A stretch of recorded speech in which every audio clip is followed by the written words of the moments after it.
Hello student. तो आज हम कैलकुलस का दूसरा पार्ट स्टार्ट करने जा रहे हैं। दूसरा पार्ट क्या होगा? पहला पार्ट आपको बताए थे ये डिफरेंशिएशन। आज जो हम उसी का रिवर्स प्रोसेस बताएंगे, इंटीग्रेशन। इंटीग्रेशन का कंसेप्ट तभी आएगा जब आप डिफरेंशिएशन अच्छा से समझ गए होंगे। तो डिफरेंशिएशन का 3 वीडियो हम बनाए थे, वो अच्छा से देखिए, तब आपको इंटीग्रेशन का कंसेप्ट क्लियर होगा या इंटीग्रेशन का अच्छा से फॉर्मूला समझ में आएगा। डिफरेंशिएशन में क्या था एक्चुअल में? वो रेट को मेजर करता था, रेट मेजर। और इंटीग्रेशन पहला चीज क्या होता है? इंटीग्रेशन का मतलब होता है, पहला चीज समझिए, समेशन। समेशन माने जोड़ना। जैसे अलजेब्रा में जनरली इसको आप लिखते होंगे, समेशन को ये वाला सिंबल देते हैं। यही चीज को इंटीग्रेशन में क्या बोलते हैं? समेशन। अब सिंपली आप समझिए कि एक रॉड है जिसका लंबाई है dx। अगर इसका हम छोटा छोटा पार्ट कर दें, बहुत छोटा छोटा dx, ये भी dx लंबाई, ये भी dx, ये भी dx, अगर हम सारा dx को जोड़ देंगे, dx plus dx plus dx, ऐसे जोड़ दिया जाए, तब आपका रिजल्ट क्या आएगा? xi। क्योंकि सब आइडेंटिकल लिए, सबका इक्वल लेंथ लिए, और टोटल लेंथ कितना था? x था। अगर हम dx को जोड़ते जाएंगे तो टोटल लेंथ x निकलेगा। तो इसको कैलकुलस के भाषा में क्या लिखेंगे कि integration of dx equal to x। ये जो सिंबल देख रहे हैं, ये जो सिंबल ऐसा दिया, ये किसका है? ये सिंबल आपको इंटीग्रेशन का है। तो इंटीग्रेशन का मतलब हुआ, सबसे पहला मतलब हुआ समेशन, जोड़ना। दूसरी चीज हुआ, जो सेकेंड चीज समझिए, इंटीग्रेशन जो है इज रिवर्स प्रोसेस होता है, प्रोसेस ऑफ डिफरेंशिएशन। डिफरेंशिएशन का ये रिवर्स प्रोसेस है। इसका मीनिंग हम समझाते हैं, क्या मतलब हुआ कि इसका डिफरेंशिएशन इंटीग्रेशन का रिवर्स प्रोसेस क्या हुआ। जैसे मान लीजिए आप कोई फंक्शन को, x का कोई फंक्शन है, डिफरेंशिएट किए, तो इसका डिफरेंशिएशन हुआ f(x). अगर इसको उल्टा कर दीजिए, इसको अगर आप इंटीग्रेट कीजिएगा x के रिस्पेक्ट में, तो ये वापस फिर कितना हो जाएगा? x। तो क्या हुआ यहाँ पर? इसका डिफरेंशिएशन का क्या हुआ? ये रिवर्स प्रोसेस हुआ। माने जिस फंक्शन को डिफरेंशिएट करके जो वैल्यू आया, उसको अगर आप इंटीग्रेट कर दीजिएगा तो फिर वापस वो फंक्शन आ जाएगा। आइए इसको एग्जाम्पल से हम समझाते हैं। पहले सिंपल एग्जाम्पल देते हैं कोई। जैसे आपको अगर बोला गया कि x³ को डिफरेंशिएट कीजिए x के रिस्पेक्ट में, तो इसमें फार्मूला लगाइएगा 3x²। xn वाला फार्मूला लगाए हम, n(-1). इसको उलट दीजिए, 3x² का इंटीग्रेशन क्या होगा? x³ होगा। यही चीज रिवर्स प्रोसेस हुआ। इसमें हम आगे बताएंगे कि वो कांस्टेंट c भी जोड़ना पड़ेगा। अब क्यों जोड़ेगा उसका कुछ कारण है, लेकिन अभी हमको केवल आप बता रहे हैं कि डिफरेंशिएशन करके जो वैल्यू आया, इसको अगर इंटीग्रेट कर दिया तो फिर वापस ये वैल्यू आ जाएगा। अब कुछ फार्मूला आपको, सबसे मेन फार्मूला इसमें क्या है? x का पावर n का हमको बताना है इंटीग्रेशन। लेकिन जैसा ट्रिगोनोमेट्री में समझ गया, एक्शन का हम बाद में बताएंगे। आपको हम बताए थे कि sin x का पहले डिफरेंशिएशन से निकाल लेते हैं। साइन एक्स को अगर आप डिफरेंशिएट करते हैं एक्स के रिस्पेक्ट में, तो साइन का डिफरेंशिएशन क्या होगा? कॉस एक्स होगा। अगर इसको आप रिवर्स कर दीजिए, कॉस एक्स का इंटीग्रेशन क्या होगा? साइन एक्स होगा। रिवर्स प्रोसेस का मतलब हुआ साइन का कॉस, इसलिए कॉस का इंटीग्रेशन क्या होगा? Sine x. और कुछ फॉर्मूला देखिए, तो मेन फॉर्मूला हम बता देंगे। कॉस को अगर आप डिफरेंशिएट करते हैं तो कितना होगा? Minus sine. अब इसको उल्टा कर लीजिए, माइनस साइन एक्स को अगर इंटीग्रेट कीजिएगा माइनस साइन एक्स को, तो क्या होगा इसका वैल्यू? Cos x. इधर से आप अगर माइनस को हटा दिया तो इधर हुआ। तो मेन आप फॉर्मूला याद रखना है, साइन एक्स का डिफरेंशिएशन क्या हुआ? Cos x. और कॉस का क्या हुआ? Sine x. और बताए थे फॉर्मूला हम, टेन एक्स का डिफरेंशिएशन क्या होता है? Sec square x. इसको उल्टा कर दीजिए कि सेक स्क्वायर एक्स का डिफरेंशिएशन कीजिएगा तो क्या आएगा?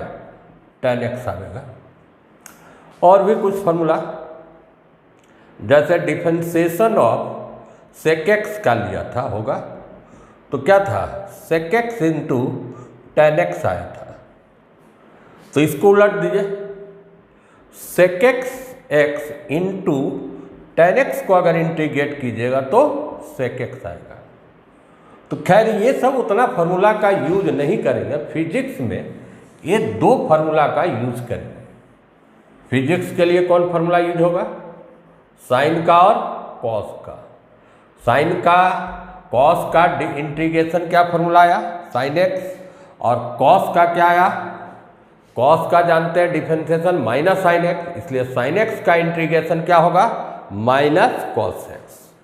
बाकी टेन उनका उतना जरूरत हमको नहीं है फिजिक्स में। एक आध फार्मूला का और जरूरत पड़ेगा, जैसे ई एक्स का, ई टू पावर एक्स का, ये चौथा या पांचवा होगा।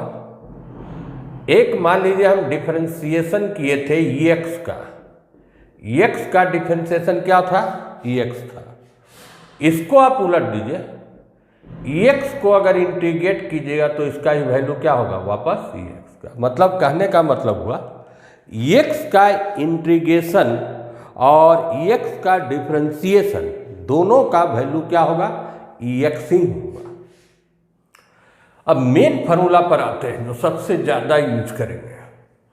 सबसे यहाँ लिख देते हैं इंपॉर्टेंट फार्मूला यही है, इंपॉर्टेंट फार्मूला। हमको बताना है एक्स का पावर n का इंटीग्रेशन क्या होगा।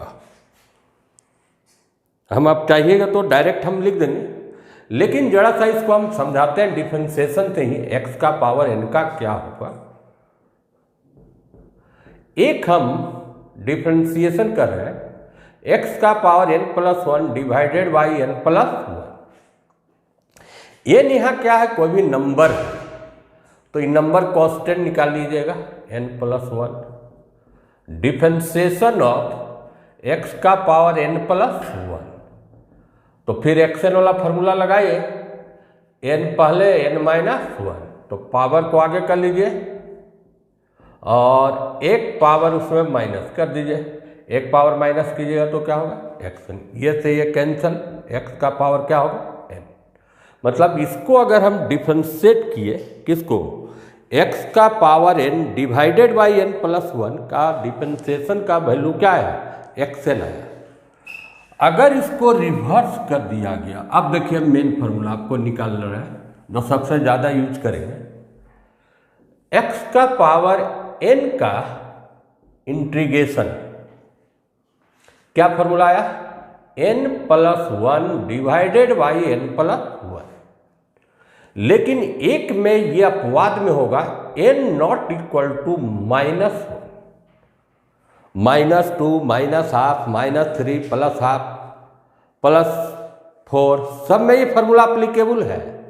लेकिन एक ही केस में ये अप्लीकेबल नहीं है, n का power not equal to minus one. मान लीजिए इससे अगर सॉल्व करते हैं तो जैसा हम चेक कर लेते क्या वैल्यू आता है। x का पावर यहाँ क्या आएगा? -1 आएगा। n क्या है? -1। अगर इस फॉर्मूला से बनाए -1 + 1 -1 + 1, x का पावर 0, नीचे भी क्या हुआ 0, x का पावर 0 1 हुआ, 1/0 क्या हो गया? इन्फिनाइट आ गया। तो इसमें ये फार्मूला एप्लीकेबल नहीं है। तो आप बोलिएगा तो तब फिर क्या फार्मूला एप्लीकेबल होगा? जैसा डिफरेंशिएशन से ही समझिए आप। एक याद कीजिए, डिफरेंशिएशन हम बताए थे log बेस ई, इसका डिफरेंशिएशन होता है 1/x। इसलिए 1/x का जो इंटीग्रेशन होगा वो क्या होगा? log बेस सी इंटू ये फॉर्मूला। बाकी सारा में वही फॉर्मूला होगा। तो फिर से ही फॉर्मूला समझिए, इस पर कुछ प्रैक्टिस भी, हम कुछ एग्जाम्पल भी करेंगे। देखिए 3 फार्मूला आपको जरूरी है फिजिक्स में। ट्रिगोनोमेट्री में ज़्यादा नहीं, sin x का इंटीग्रेशन याद रखिए -cos x। दूसरा cos का इंटीग्रेशन sin x। और तीसरा जो सबसे इंपॉर्टेंट, सबसे ज़्यादा यूजफुल फार्मूला होगा किसमें? फिजिक्स में, इसका x का पावर n का integration n+1 divided by n+1। यहाँ पर क्या है? एक केस में एप्लीकेबल नहीं है n ≠ -1। इसका हम अलग से लिख देते हैं। -1 का मतलब 1/x का इंटीग्रेशन log बेस ई n-1 आएगा, तो इसका डायरेक्ट आप log x लिखिएगा और बाकी सारा में यही फार्मूला अप्लाई करेंगे। तो 3 फार्मूला फिजिक्स के लिए बोल रहे हैं। मैथ में तो आपको सारा का फार्मूला tan का, cos का, cot का, सबका भी यूज करेंगे, लेकिन फिजिक्स में आपको ये तीनों फार्मूला इंटीग्रेशन में याद रखना है। अब आते हैं जरा सा इसका कि जो x का पावर n दिए उसमें कुछ आपको क्वेश्चन प्रैक्टिस करवाते हैं अलग अलग टाइप का। x का पावर 3 यहां तक लिखिएगा तो ये कंप्लीट नहीं है। देखिए ये सिंबल यहां तक, ये सिंबल किसका हुआ? इंटीग्रेशन का। और यहां पर जो भरिएगा x का जो भी फंक्शन होगा उसी का इंटीग्रेशन होगा। किसके रिस्पेक्ट में? x के रिस्पेक्ट में। तो x³ इंटू यहां पर कोई ना कोई चीज लिखना होगा dx। मतलब यहां पर इंटीग्रेशन केवल x³ का होगा, लेकिन किसके रिस्पेक्ट में होगा? x के रिस्पेक्ट में होगा। तो ये फार्मूला लगाइए, n+1 3+1 डिवाइडेड बाई 3+1 x का पावर 4/4। आंसर ये होगी। सेकेंड टाइप का, इसी पर हम बता रहे हैं x² dx। तो x का पावर -2 dx। पहले तो आपको किसी भी टाइप का दिया रहेगा x का पावर, आप इस फॉर्म में पहले इक्वेशन को कन्वर्ट कीजिए, x का पावर n के फॉर्म में। अब इसमें कंपेयर करके बैठाइए n+1 डिवाइडेड बाई n+1। तो यहां पर n क्या है? -2। तो -2 + 1 -2 + 1 x का पावर -1, नीचे भी क्या है? -1। अब ये माइनस को आगे कर लीजिए, -1/x। इसका सही आंसर क्या होगा? -1/x। एक और आते हैं √x का। इस फार्मूला को अप्लाई करने हम बता रहे हैं किस फॉर्म में कीजिएगा। x का पावर यहाँ पर रूट हटाइएगा तो क्या होगा? हाफ होगा। तो हाफ प्लस 1 x का पावर 3/2। अब 2 को आप ऊपर कर सकते हैं, तो इसका सही आंसर देना होगा किस फॉर्म में? 2/3 x का पावर 3/2। ये हो गया। तो अलग अलग फॉर्म का हम इक्वेशन बता दिए। एक क्वेश्चन और, अगर मान लीजिए आपका 2 जगह पर x रहता है, इस फॉर्म में रहेगा, x root x d x.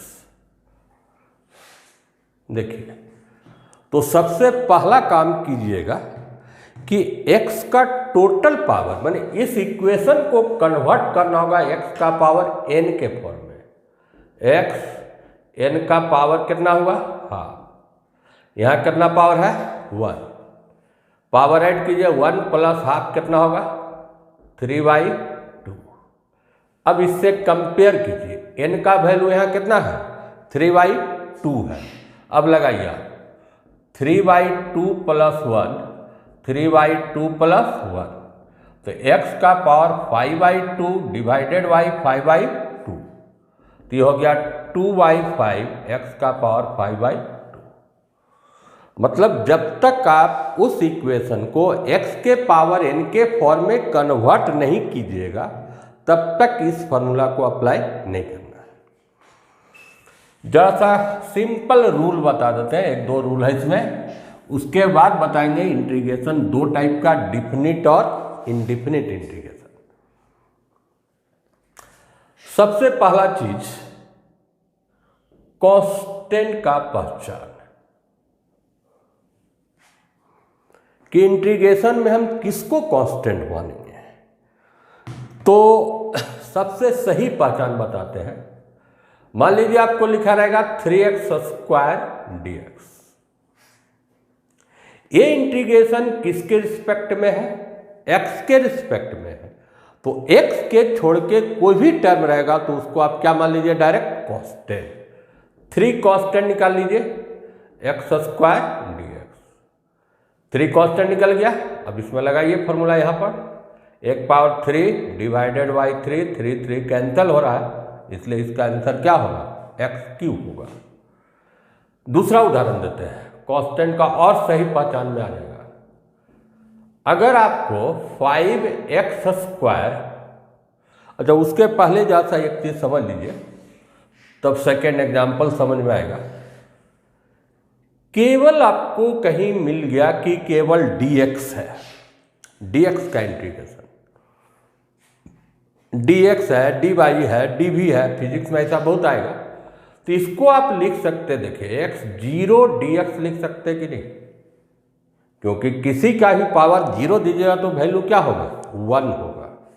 अब लगाइए तो फॉर्मूला 0 + 1, 0 + 1, x का 1 डिवाइडेड बाई 1, x/1 बराबर क्या हुआ? x। तो केवल dx भी रहेगा तो उसका इंटीग्रेशन क्या लिखिएगा? x। कहीं आपको dy रहेगा तो उसका इंटीग्रेशन क्या लिखेगा? y। फिजिक्स में आएगा जैसे dv, इंटीग्रेशन क्या कीजिए? v। तो अब आइए, जैसा कांस्टेंट हम पहचानना बता रहे थे, सपोज कीजिए 5x² इंटू यहां लिख दिया dy। तो हम क्या बोले कि कांस्टेंट का पहचान करना जरूरी है। कांस्टेंट का आप कैसे पहचान कीजिएगा? किसके रिस्पेक्ट में? ये y के रिस्पेक्ट में। तो 5x² क्या हुआ? कांस्टेंट हो गया dy। और dy dx का भी क्या बताए थे? x। तो इसका इंटीग्रेशन होगा 5x² इंटू y। और वही एग्जाम्पल देते हैं सेकेंड। देखिए कांस्टेंट का सही पहचान क्या है। अगर मान लीजिए रहता 5x² dx, ये इंटीग्रेशन किसके रिस्पेक्ट में है? x के रिस्पेक्ट में है, तो 5 क्या होगा? Constant x² dx 5। अब यहां पर लगाइए x³/3, तो 5/3 x³, ये आंसर होगा। अगर यहां dy था तो 5x² कांस्टेंट हुआ, dx हुआ, तो केवल कांस्टेंट क्या हुआ? 5 हुआ। एक देखिए फिजिक्स में यही कांस्टेंट का पहचान के लिए एक हम जैसा रूल बताते हैं, जैसा मान लीजिए आपका लिखा रहेगा बॉडी, ऐसे ही मैंने मजाक है, मैंने उस पर हम कांस्टेंट को समझाने का कोशिश कर रहे हैं। dy, तो bo क्या बन गया? कांस्टेंट। यहां अंदर क्या रहेगा? dy। और dy का इंटीग्रेशन क्या हो गया? y। तो बॉडी का इंटीग्रेशन y। ये सब में लागू नहीं हो रहा, बॉडी पर सेट इसलिए किया कि यहाँ पर क्या रहा था, dy। तो पहला तो आप समझ गए कि कांस्टेंट का पहचान क्या है, कांस्टेंट मल्टीप्लाई या डिवाइड में रहेगा, तो उसको मल्टीप्लाई और डिवाइड में ही रखिएगा बाहर में। ऐसे और क्वेश्चन देखते हैं। 1/3 रूट x dx। सबसे पहला कांस्टेंट का पहचान 1/3, ये क्या हुआ, कांस्टेंट। 1/3 मल्टीप्लाई में है या 3 डिवाइड में, सेम चीज हुआ। तो सबसे पहला काम कीजिएगा कि 1/3 निकाल लीजिए और इसको भी पावर में उसी समय सेट कर लीजिए। रूट हटाइएगा, पावर क्या होगा, हाफ। इसको ऊपर कर लेते हैं एक ही साथ, तो क्या पावर हो गया, -हाफ। 1/3 n का वैल्यू क्या है, -हाफ। इसमें लगाइए -हाफ + 1 -हाफ + 1। अब इसको आप सॉल्व कर लीजिए। 1/3 तो यहाँ पर पावर +हाफ, ये भी हो गया +हाफ। 2 ऊपर कर लीजिए। तो इन नंबर को आगे कर लेते हैं, हम आगे लिख देते हैं। तो 2/3 और हाफ का मतलब यहाँ पर क्या डाल दीजिए, रूट x। इसका सही आंसर क्या हुआ, 2/3 रूट x। अब इसमें एक प्लस हम c जोड़ेंगे। अब इसके बाद हम अगला क्लास में वही बताएंगे, डिफिनिट इनडिफिनिट, ये सब जितना भी बता रहे हैं, लास्ट में वो कांस्टेंट c को हमको प्लस करना होगा। अब क्यों प्लस करना होगा, उसका कुछ एग्जाम्पल है। एक तो ये कांस्टेंट का पहचान, और एक चीज जान लीजिए, जैसे आपका कांस्टेंट का डिफरेंशिएशन 0 होता था, याद कीजिए क्या बताए थे, कांस्टेंट c का डिफरेंशिएशन क्या होता था, 0। अब इसको उलट दीजिए, इसलिए 0 का भी इंटीग्रेशन 0 नहीं होगा, क्या होगा, कांस्टेंट होगा। ये पॉइंट को याद रखिएगा। 0 को भी इंटीग्रेट कर दिए तो कोई ना कोई कांस्टेंट आएगा। अगर आपका लिखा हुआ रहता 5dx, केवल 5 ऐसे लिखिएगा तो इसका तो मीनिंग नहीं है। क्या बोले हम, वहाँ पर dx dy समथिंग रहना चाहिए। तो 5 तो निकाल लिए, यहाँ क्या लिखेगा, dx, और dx का इंटीग्रेशन क्या होगा, x। मतलब 5 केवल कांस्टेंट भी था तो इसका इंटीग्रेशन क्या हुआ, 5x हुआ। एक चीज समझ गया। एक रूल और बताना है, उसके बाद हम क्लासिफिकेशन कर देंगे। अलजेब्रिक फंक्शन, इससे ज़्यादा आपको फिजिक्स में नहीं काम पड़ेगा। अलजेब्रिक फंक्शन या इक्वेशन,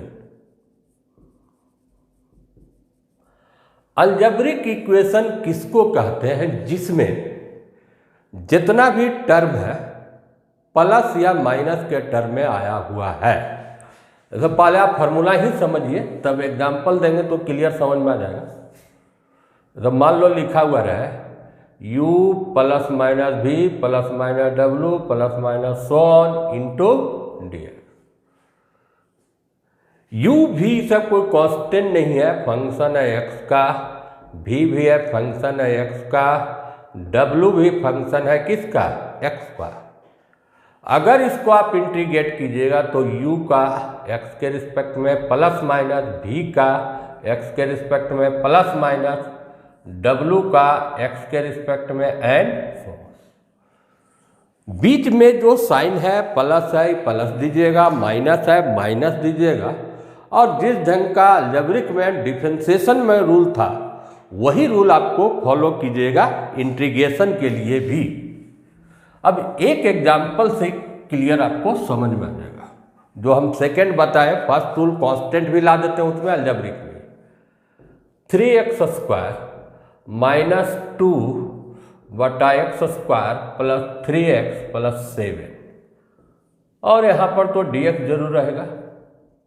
तो देखिए जितना भी टर्म है, जितना भी टर्म सब है, x का फंक्शन है और बीच में आपका साइन प्लस कहीं पर माइनस, तो मतलब ये जो इक्वेशन है किस फॉर्म का है, अलजेब्रिक फॉर्म का है। किसके रिस्पेक्ट में इंटीग्रेशन है, x के रिस्पेक्ट में।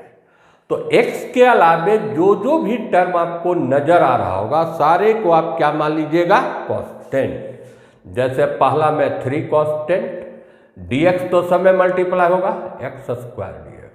सेकेंड में 2 निकाल लीजिए, x का पावर -2 dx। थर्ड में 3 निकाल लीजिए, x dx। इसमें 7 निकाल लीजिए, केवल क्या हुआ, dx। अब जहां जहां पर x का पावर n के फॉर्म में है उसमें आप इसको अप्लाई कीजिए। तो 3 एक पावर ऐड कीजिए, 3 डिवाइडेड बाई 3 -2। अगर पावर माइनस में है और आगे भी माइनस है तो जानते हैं, आप जानते ही हैं कि माइनस माइनस प्लस भी हो जाता है, इसलिए ब्रैकेट में रखिए इसको। -2 + 1 -2 + 1 3 एक पावर जोड़िए स्क्वायर बाई 2 + 7 dx का इंटीग्रेशन x। अब इसको सॉल्व कर लिया जाए। 3 फर्स्ट टर्म से क्या निकला, x3। -2 + 1 क्या होगा, -1। माइनस माइनस यहाँ क्या कर लेते हैं, प्लस। x का पावर क्या हुआ, -1, उसको आप डिवाइड में ले आइए तो 2/x लिखिए। और अगला टर्म 3/2 x² प्लस क्या हुआ, 7x। तो इस किस फॉर्म का इक्वेशन ये सब था, अलजेब्रिक फॉर्म था। तो अलजेब्रिक फॉर्म में आप सब फंक्शन का, जितना भी फंक्शन x का है सबको इंटीग्रेट कीजिए अलग अलग टर्म में, और जो साइन है वो साइन आप इसमें भरते जाइए। तो आपको हम 3 फार्मूला बोले, मात्र 3 फार्मूला। साइन x का integration -cos x, cos x का इंटीग्रेशन क्या होगा, sin x, और x का पावर n का integration n+1 divided by n+1, और सब में आप +c दीजिएगा। इसमें ध्यान रखिएगा n नॉट इक्वल टू क्या होना चाहिए, -1। तो इंटीग्रेशन का मतलब हम समझाएं, समेशन, छोटा छोटा पार्ट को जोड़ दीजिएगा तो टोटल वैल्यू जो सिग्मा करके निकालते थे उसको आप क्या करके निकालेंगे, इंटीग्रेशन करके निकालेंगे। अब नेक्स्ट क्लास में आपको हम बताएंगे कि इंटीग्रेशन आपका 2 टाइप का होगा। एक इंटीग्रेशन को डिफिनिट कहते हैं और दूसरे को क्या कहते हैं, इनडिफिनिट इंटीग्रेशन। Thank you.